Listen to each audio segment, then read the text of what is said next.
ठिकाणी व्रत plaza society मधून वृक्षारोपणाचा कार्यक्रम हातामध्ये घेतलेला आहे।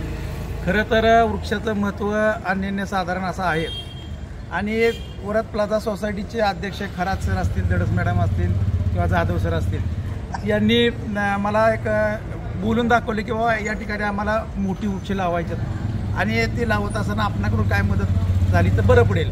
मी एका सेकंदामध्ये सांगितलं की बाबा ठीक आहे, वृक्षारोपण तुम्ही करा।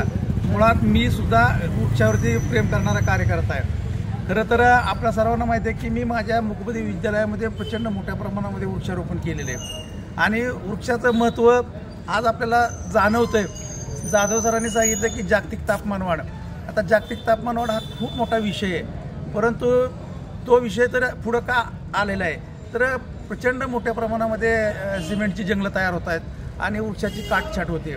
प्रचंड मोठ्या प्रमाणावरती प्रगती होत असतानाच, औद्योगिकरण होत असतानाच, रस्ते बांधणी होत असताना झाडं मोठ्या प्रमाणावरती तोडली जात आहेत आणि त्यामुळं झाडं तोडण्याचे परिणाम खरं तर आपल्याला आता पाहायला मिळाले लागलेले आहेत। 48-42 जर तापमान या ठिकाणी आलं तर मला वाटतंय की एक दिवस आम्हाला लहानपणी आम्ही शाळेत असताना गुरुजी सांगायचे की एक जगबुडीची गोष्ट सांगायची की जगबुडी होणार आहे असं एक भविष्य आता आपलं भविष्य वर्तवतो आणि एका सुताराला सांगतो की बाबा लवकरच जगबुडी होणार आहे तर तू एक बोट तयार करून ठेव।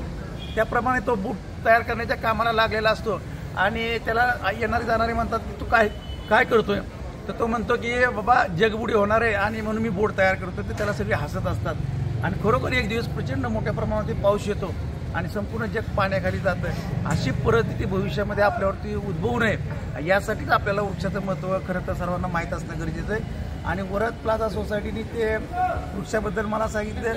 मी त्यांना फक्त एकच आवाहन करेल की ही वृक्ष तुम्ही वाढवा आणि याची आता जोपासना करा। खरं तर वृक्ष ही मोठी झाडं मोठी आहेत, 10 फुटाची झाडे, 10, 12, 15 फुटाची झाडे ती निश्चितपणे वाढतील आणि या भागाचं सुशोभीकरण होईल।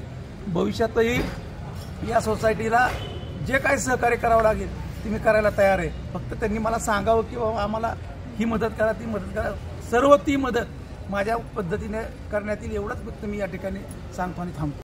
आपल्या परिसरातील ताज्या आणि महत्त्वाच्या बातम्या पाहण्यासाठी स्थैर्य न्यूज चॅनलला यूट्यूबवर सबस्क्राईब करा आणि बेल आयकॉन प्रेस करा।